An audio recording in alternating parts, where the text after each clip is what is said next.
The global debt crisis is a fraud.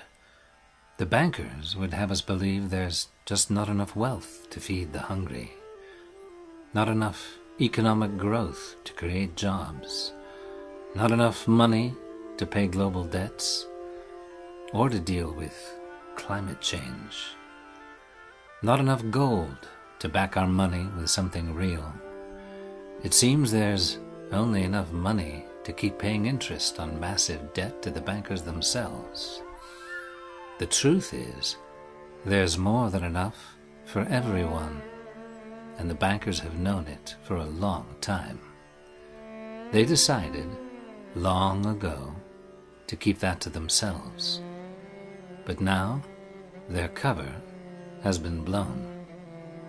Now the truth is coming out. And the hidden wealth of our planet, an astounding abundance in the hundreds of trillions of dollars, is about to become available. But not to the banks, and not to multinational corporations, but to the people, to those who are making a difference, to deliver free energy, to help farmers, to fund health clinics, to empower women in the developing world, and to remind us all what it means to feel free, to enjoy a day of peace and sunlight. It all sounds far too good to be true, but it's real. A new day is about to dawn. An alliance of over 160 nations has banded together to create a new and fair financial system and to restore the stolen wealth of the nations to its proper guardians. For nearly 200 years, the central bankers worked to control the currencies of the world by seizing the global gold reserves by means of war, conquest, or theft, by taking from the people the power to coin money and placing it in the hands of central banks controlled by a small group of tightly knit banking families. The hidden trigger behind many wars, their quest for control of the world's gold, finally succeeded after World War II, when this accumulated wealth of many nations, now known as the global collateral accounts, came under the control of the victorious Allies. It was agreed that the accounts would be used to restore and heal the world.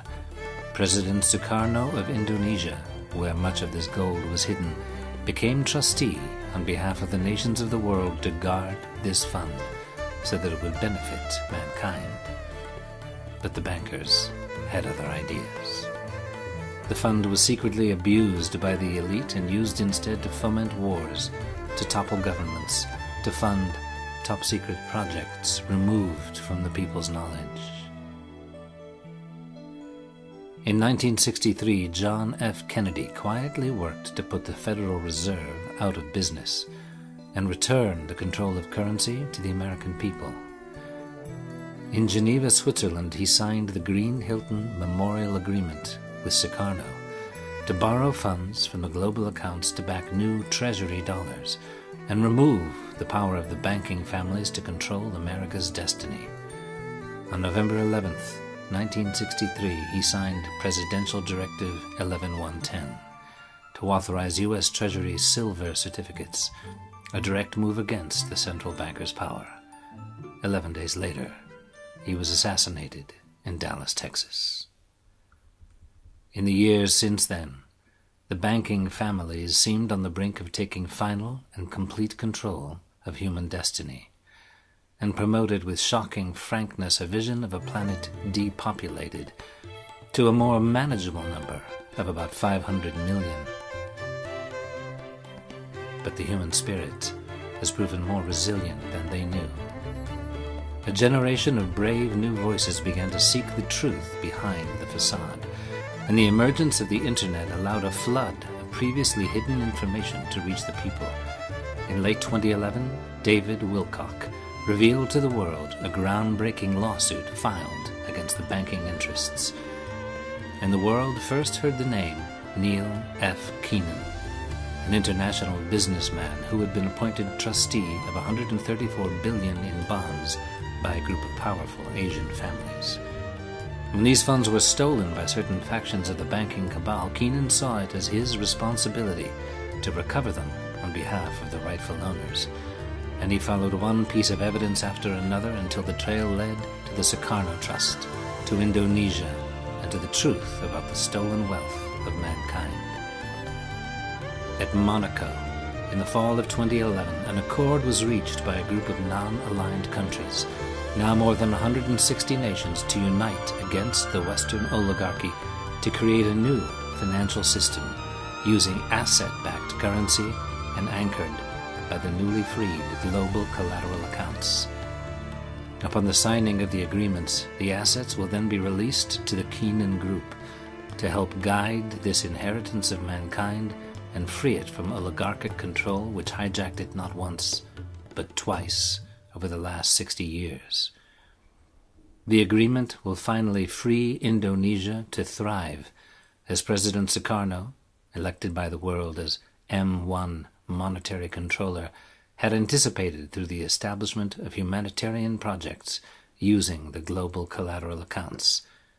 Mr. Keenan has been chosen through ceremony by the indigenous elders of Indonesia, who have been guardians of the global accounts for more than 60 years, people of immense integrity, to control and manage these accounts for their originally intended purpose, the benefit of humanity. And now, taking a few minutes from his busy schedule in the heat of Jakarta, Indonesia, a message from Neil Keenan. Hello, my name is Neil Keenan, and I'd like to update you for the first time in relation to the refiling of my case and also the global accounts that we're working on here in Jakarta. We're in Jakarta at this moment in Indonesia, and we're nearly complete with the preface in relation to the refiling of the case. After that, we'll include the jurisdiction and the new evidence that we procured from a very main source, an international source that's come forward, and most likely he says he will be willing to testify. We'll find out if he is or he isn't. Okay, that's the key to that. And if he does, then the whole thing just explodes. It opens up every box possible. We will know where everything is hid. But I'm hoping for that, and they told me this morning that they're going to do that. So let's see. Okay, let's see. In the meanwhile, we do have everything pretty well in place. We know what we're doing. We're almost there. 2 months here. I haven't been sleeping. I'm really tired. We can go further than that. We can go into the global accounts. I've met with various elders here, and I've been very surprised by the response that I've gotten. They claim that they've been waiting for me for 30 years, and that they knew who I was 30 years ago, and I didn't know who I was 30 years ago, but they claim they knew who I was 30 years ago and knew I was coming here. I would be here, and I would be the person to help them. And apparently I am here, and I am going to help them, and we are going to do things with the global collateral accounts. We're trying to work out the parameters of an agreement right now, or a mandate, one that will be beneficial to both sides. Once I get that, we will be able to wrap things up and enter them into the trading programs. We have the traders already in place. We have the banks, and we have to audit the accounts before we can do anything, because we have to know what's real and what's not. And that's going to be a humdinger, I'm sure. So, you know, that might take some time, but when we get enough out, when they audit enough, we can probably put it in package form and start helping the nations of the world. In the meanwhile, we should be able to help Greece. We should be able to help Spain and Portugal and Ireland. We should be able to save them from those culprits, the European Commission. All in all, we're looking good. We're really looking good. And the reason why I'm doing this and I'm telling you this is because it's Christmas. And I have a giving heart at Christmas. You'll find out soon the rest. By the way, just so, if you don't know about this, Daniel DeBosco, approximately 3 years ago, did steal Federal Reserve notes from me. that were owned by the Dragon family, but they were entrusted to me. And if he hadn't stolen them, we probably would have free energy today in the world, because that's what we were going to do with those notes, place them into trade. And we had a cashier's check coming for $13 billion, which would have gone to the Dragon family and toward the free energy itself. So I'm sorry that we never got that far. We were a day short. What did my father say? Day late and a dollar short. That's what we were. The Bosco took them, ran with them. He fled to the Italian government. He fled to the United Nations. He fled to the World Economic Forum. And anyone that would listen to him, the OITC and anything else. Daniel DeBosco is the reason we don't have free energy today. Okay? Because it was all planned. It was all set. He knows it very well. Anyway, I wish you all a Merry Christmas and a Happy New Year, Happy Holidays.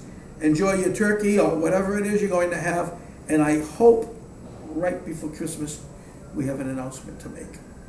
A good one. For you, for me, and for everyone. Thank you, and enjoy your holidays, as I said. Take care. God bless.